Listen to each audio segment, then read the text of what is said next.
Question थिला कौन तुम जीसु को अनुकरण करिया पय चाहो हमर आंसर होची हां मु जीसु ख्रीस्ट को अनुकरण करिया पय चाहे जदि वो सेथिरे बहुत संघर्ष अछि तथापि मु भय करे नाही जेहेतु लेखा अछि जगत रे तुम मानको निमंते क्लेश अछि किंतु भय कर नाही मु जगत को जय करी अछि। Thank you. Thanks for the opportunity. ମୋ ନାମ ସୁଲକ୍ଷଣୀ ରାୟଗଡ଼ ମଣ୍ଡଳୀରୁ। ଓକେ, ସୋ କ୍ୱେଶ୍ଚିନ୍ ଅଛି କି ନିଜ ନିଜ ମଣ୍ଡଳୀକୁ କିଭଳି ଭାବରେ ଆମେ ସେବା କରିପାରିବା, ନିଜର ଆଞ୍ଚଳିକ ମଣ୍ଡଳୀ। କିନ୍ତୁ ଯେପରି ପାଳକ ଆଜ୍ଞା କହୁଥିଲେ, କ୍ଷମା କରିବେ କିନ୍ତୁ ମୁଁ ସେ ମତକୁ ସପୋର୍ଟ କରେ ନାହିଁ। ମୋ ମତରେ ଆମେ ଯୋଉ ବି ଜାଗାରେ ଅଛୁ ସେ ଜାଗାର ମଣ୍ଡଳୀ ପାଇଁ ନିଜକୁ ପ୍ରସ୍ତୁତ ରଖିବା ଦରକାର। ଏବଂ ଯେହେତୁ ଆମେ ଯେତେବେଳେ କାମ କରୁ କିଛି ବି କରୁ, ଏବେ ଯେମିତି ସେ ଏକ୍ସାମ୍ପଲ ଦଉଥିଲେ କି ଜଣେ ବ୍ୟକ୍ତି 6 ଘଣ୍ଟାର ରାସ୍ତା ଅତିକ୍ରମ କରିକି ସେ ଯାଉଛି ନିଜ ମଣ୍ଡଳୀ ପାଇଁ, ତ ମଣ୍ଡଳୀର ସେବା କରିବା ପାଇଁ ଆମେ ସେଠି ଉପସ୍ଥିତ ରହିବା ଜରୁରୀ ନୁହଁ। ଆମେ ଅନ୍ୟ ଜାଗାରେ ରହି ଆର୍ଥିକ ମାଧ୍ୟମରେ ଆମେ ସହାୟତା ଦେଇପାରିବା ଏବଂ ଯୋଉ ଜାଗାରେ ରହୁଛୁ ସେ ମଣ୍ଡଳୀ ପାଇଁ ମଧ୍ୟ ଆମେ ଫିଜିକାଲି ପ୍ରେଜେଣ୍ଟ ଥାଇକି ଆମେ କିଛି ବି ମଣ୍ଡଳୀ ପାଇଁ କରିପାରିବା। ଆଉ ଏଇଟା ହଉଛି ମୋ answer. Thank you. Good afternoon आमनकर यूथ सेमिनार जहाँ कि बहुत अधिक युवक और युवती मान अधिक उपयोगी अटे एवं मु विश्वस्त बा मु व्यक्तिगत भाव में किसी शिक्षा दान करि पारली एवं से मध्यरु जहाँ आमनकर क्वेश्चन थिला मु प्रभु जीशुंकर अनुसरण करि पारिबि कि यार उत्तर हाँ मु करि पारिबि कारण जीशु ख्रीष्ट कहिथिले तांको शिष्य माननकु जे मोर अनुसरण करबाकू इच्छा करे प्रथमे से आपना गृह को भग्नि भ्राता एवं निज को अस्वीकार कले मते से अनुसरण करि पारिबो। यह प्रभु जीशुंकर एक आज्ञा थिला बा एक उपदेश थिला। यह मोर मत अटे बा एही मतरे मु विश्वास करे। एवं द्वितीय प्रश्न थिला मु प्रभुଙ୍କ सेवा किपरि करिबि। यार आमे अन्य अर्थरे देखिबा आमे हमर आंचलिक बा निज मंडली रे आमे किपरि सेवा करि पारिबा। श्रेष्ठ कहिथिले मु सेवा पाइबा निमंते आसी नाही मु सेवा करिबा को आसी अछि। तो आमाने निज मंडली रे आमे एक सेवक स्वरूप हबा। आमे प्रत्येक आमाने एई पुलपिट को चाहूछु किंतु सेवक हेबा को चाहू ना हो किंतु आमाने निजे नम्र भाव में जीशु ख्रीष्ट एक आदर्श देखाई शिष्य मान पाद को धोई। तो आमकर बिलाप पानी आगे गुमार से प्रकाश करते महाशय toilet it's a most essential work to do in our church because it's starting for serve to others. यह हूँ सेवार एक प्रारंभिक कार्य अटे। आम समस्त चाहूँ कुर्सी को किंतु कौन सी व्यक्ति न चाहती ना झाड़ू करने को टॉयलेट सफा करने को। तो यह हूँ एक सेवा करिवार एक प्रारंभ अटे जोपरि एक चारा बुद्धि हुए यीशु ख्रीष्ट कहती बीज बीज जदि पड़ी मृत्तिकार न मरे से वर्धिष्णु हो पारना। प्रकार भाव में आम आंचलिक उपासना बा निज जीवन रे जो सेवा चाह तो यीशु ख्रीष्ट से ही वाक्य को मु विश्वास करे आपण माने विश्वास करती मु आशा करे से प्रकार आज उत्तर एवं प्रश्न एवं उत्तर मो जीवन निमंते बहुत उपयोगी मन अटे उपयोगी अटे हम विश्वास करे। धन्यवाद। यीशु ख्रीष्ट अनुसरण करें कि हाँ करी। प्रथमतः व्यक्तिगत भाव में वाक्य ध्यान एवं प्रार्थनार सहित बढ़िबा ही अनुसरण करने को बुझाए जहाँ प्रभु जीशु कहते जो माने ताहांकर वाक्य पालन करते अनुसरण करें। जदि जीशु ख्रीष्ट आम अनुसरण करने चाहूँ वाक्य द्वारा ही अनुसरण विषय को आम मान को दर्शा जाए। जदि आम वाक्य को पढ़ा ना प्रार्थना करवा ना आम जीशु ख्रीष्ट अनुसरण करवा ना जेहेतु यही वाक्य कहे जीशु किए यही वाक्य कहे जीशु जीवनदाता यही वाक्य कहे जीशु प्राणकर्ता उद्धारकर्ता। जेतेबेले आमे वाक्य पढ़िबा द्वारा यही विषय को ज्ञात हो तेबे आमे अनुसरण करू। कारण जीशु आहुरी कहते मु पथ सत्य जीवन। जीशु आहुरी कहते ମୋ ନିକଟକୁ ଆସ, ଯେ ତୁଷାର୍ଥ ସେ ମୋ ନିକଟକୁ ଆସୁ। ଯୀଶୁ କହନ୍ତି ସେ କ ଅକ୍ଷ, ଅର୍ଥାତ୍ ଆମେ ସବୁ ବିଷୟ ପ୍ରାପ୍ତ ହେବା ପାଇଁ ଯୀଶୁ ଖ୍ରୀଷ୍ଟଙ୍କର ଅନୁସରଣ କରିବାକୁ ହେବ। ଏବଂ ସେହି ଯୀଶୁ ଖ୍ରୀଷ୍ଟଙ୍କର ଅନୁସରଣ କରିବାକୁ ହେଲେ ପ୍ରଥମେ ବ୍ୟକ୍ତିଗତ ଭାବରେ ଆମେ ବାକ୍ୟ ଧ୍ୟାନ ଏବଂ ପ୍ରାର୍ଥନାର ସହିତ ବଢିବାକୁ ହେବ। ଦ୍ୱିତୀୟ ବିଷୟ, ସବୁ କ୍ଷେତ୍ରରେ ଆମେ ପର୍ସନାଲି ପ୍ରଭୁ ଯୀଶୁଙ୍କୁ ସ୍ଥାନ ଦେବାକୁ ହେବ।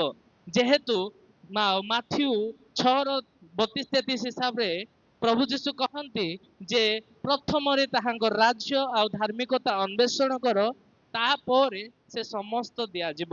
ଅର୍ଥାତ୍ ଯୀଶୁଙ୍କର ଯେତେବେଳେ ଆମେ ଅନୁସରଣ କରିବା ପାଇଁ ଚାହୁଁଛୁ, ପ୍ରଥମରେ ତାଙ୍କ ରାଜ୍ୟ ଏବଂ ଧାର୍ମିକତାକୁ ଅନୁସରଣ କରିବାକୁ ହେବ। ଦ୍ୱିତୀୟ କଥା,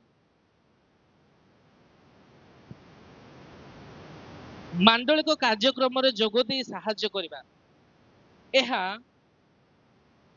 ସମ୍ଭବପର ହୋଇପାରେ, ଯଥା ଆମେ ବ୍ୟକ୍ତିଗତ ଭାବରେ ମାଣ୍ଡଳିକ କାର୍ଯ୍ୟକ୍ରମରେ ସମସ୍ତ ବିଷୟରେ ଯୋଗ ଦେଇ ସାହାଯ୍ୟ କରିବା, ତା ସହିତ ଆର୍ଥିକ ସାହାଯ୍ୟ କରିବା ଏବଂ ନିଜର ବ୍ୟକ୍ତିଗତ ଉପସ୍ଥିତି ମଧ୍ୟ ମାଣ୍ଡଳିକ କାର୍ଯ୍ୟକ୍ରମରେ ଦେବା ଏବଂ ମଣ୍ଡଳୀର ପ୍ରତ୍ୟେକ ବ୍ୟକ୍ତିମାନଙ୍କୁ ସମ୍ମାନସ୍ପଦ ଏବଂ ନିଜଠାରୁ ସାନ ବ୍ୟକ୍ତିମାନଙ୍କୁ ମଧ୍ୟ ସର୍ବଶ୍ରେଷ୍ଠ ମଣିବା ଆବଶ୍ୟକ। ସମସ୍ତଙ୍କୁ ସମ୍ମାନର ସହିତ ବ୍ୟବହାର କରିବା ଦରକାର ଏବଂ ମାଣ୍ଡଳିକ ଯାହା ପାଳକ ମହାଶୟ କହୁଥିଲେ, ଆମର କର୍ତ୍ତବ୍ୟ ଆମକୁ କେହି ନ ଦେଖେଇବା ଆଗରୁ ଆମେ ଆମର ବିବେକକୁ ବ୍ୟବହାର କରି ଆମେ ପରିସରକୁ କ୍ଲିନ୍ ରଖିବା ଦରକାର ଏବଂ ଅନେକଙ୍କର ଆଦର୍ଶ ସ୍ୱରୂପ ହେବା ଦରକାର ଏବଂ ମାଣ୍ଡଳିକ କାର୍ଯ୍ୟରେ ଆମେ ଅଂଶଗ୍ରହଣ କରିବା ଦରକାର। ଧନ୍ୟବାଦ। ବହୁତ ସୁନ୍ଦର। ପ୍ରଥମ ପ୍ରଶ୍ନ ହେଉଛି, ଆପଣମାନେ ଯୀଶୁ ଖ୍ରୀଷ୍ଟଙ୍କର ଅନୁକରଣ କରିବାକୁ ଚାହୁଁଛନ୍ତି କି? ଆମ ଗ୍ରୁପର ମତ ଅନୁଯାୟୀ ହଁ, ଆମେ ଯୀଶୁ ଖ୍ରୀଷ୍ଟଙ୍କର ଅନୁକରଣ କରିବାକୁ ଚାହୁଁଛୁ, କାରଣ ଖ୍ରୀଷ୍ଟ ହିଁ ପଥ। ସେହି ପଥ ରୂପକ ଖ୍ରୀଷ୍ଟଙ୍କ ଅନୁକରଣ କରିବା ଦ୍ୱାରା ହିଁ ଆମେ ପିତାଙ୍କ ନିକଟକୁ ଯାଇପାରୁ।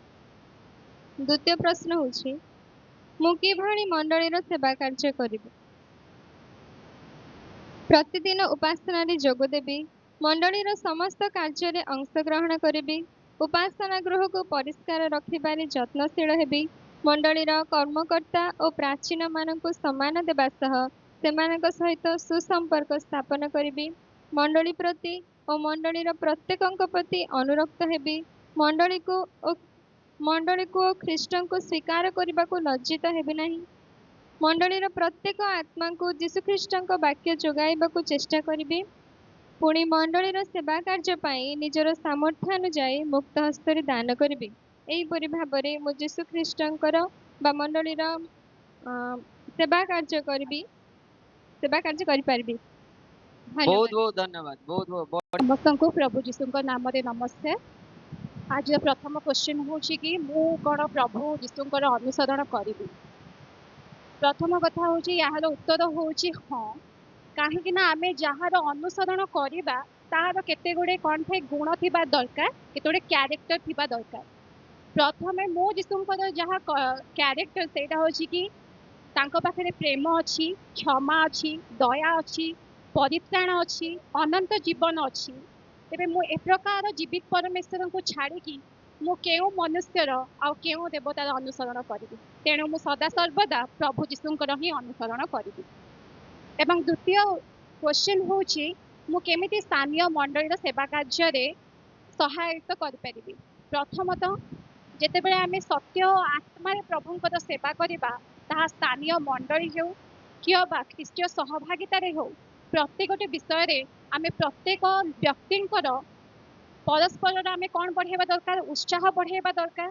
ପରସ୍ପରର କ'ଣ ଅସୁବିଧା ତାହା ଆମେ ଜାଣିବା ଦରକାର।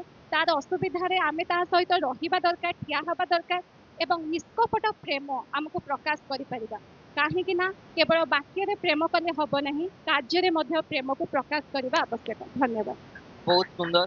ଆମେ ବହୁତ ଉତ୍ସାହିତ ଅଟୁ କି ଆପଣମାନେ ସମସ୍ତେ ଯୋଗଦାନ କରିଲେ ଆଉ ଆପଣମାନେ ଶୁଣିଲେ, you heard all the sessions, କିନ୍ତୁ ଆପଣମାନଙ୍କର ରେସ୍ପନ୍ସ ଶୁଣି ମୋତେ ବି ବହୁତ ଖୁସି ଲାଗିଲା। ଆମେ କାହିଁକି ଗୋଟେ ଆପଣମାନେ ଭାବୁଥିବେ ଷ୍ଟ୍ରିକ୍ଟଲି ସ୍ପିକିଂ ବୋଲିକି କି ସ୍ଥାନୀୟ ମଣ୍ଡଳୀର ସେବା ହିଁ କାହିଁକି है ना कि जब आपण माने गोटे मंडलीर सहित ସଭ୍ୟଭୁକ୍ତ ହୁଅନ୍ତି। You are making a commitment. ଭଲରେ ଧ୍ୟାନ ଦେଇ ଶୁଣନ୍ତୁ।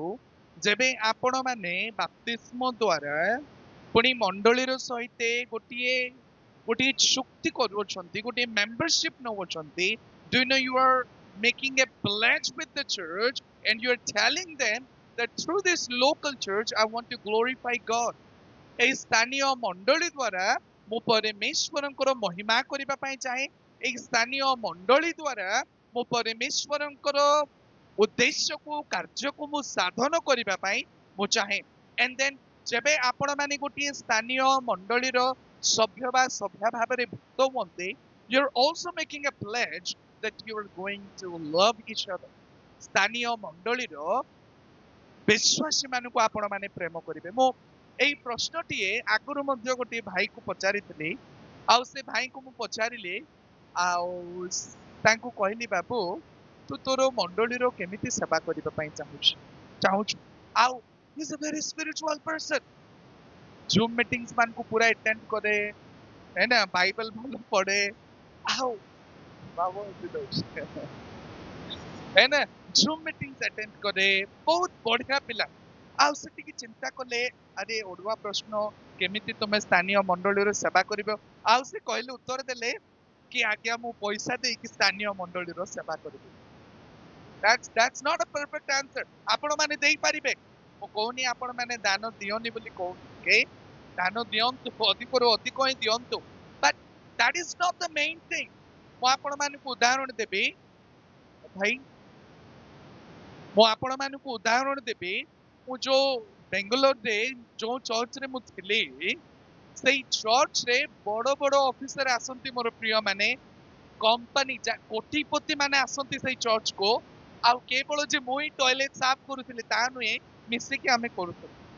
ଯାହାର କି ବଡ ବଡ ବଙ୍ଗଲା ଥିବ, ବଡ ବଡ ବିଲ୍ଲା ଥିବ, ବଡ ବଡ କମ୍ପାନୀ ଥିବ, ସେଇମାନେ କଣ ଗୋଟେ ଲୋକ 500 ଟଙ୍କା ଦେବି କରିଦେ, ହେଇଯିବନି। But where is your love for your local church? ବୁଝିଲେ କଥାକୁ? Where is your love for God's property?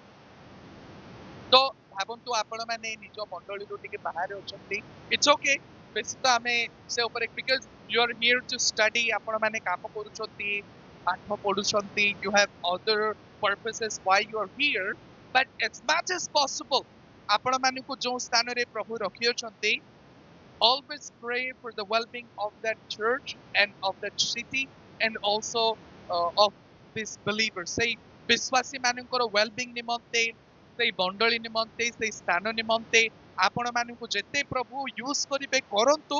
ତା ସହିତ always remember କି କୋଉଠି ଆପଣ ମାନେ ନିଜର ଚୁକ୍ତି ନେଇ ଅଛନ୍ତି। ଆପଣ ମାନେ କହିପାରିବେ ନାହିଁ, ଭାବନ୍ତୁ କି ବିବାହ କାର୍ଯ୍ୟ କଲେ ଆପଣ ମାନେ କାର୍ଯ୍ୟବଶତଃ ଆପଣଙ୍କର ସ୍ତ୍ରୀ ରହିଲା ପାରଳାଖେମୁଣ୍ଡିରେ ଆଉ ଆପଣ ରହିଗଲେ ବେଙ୍ଗାଲୋରରେ,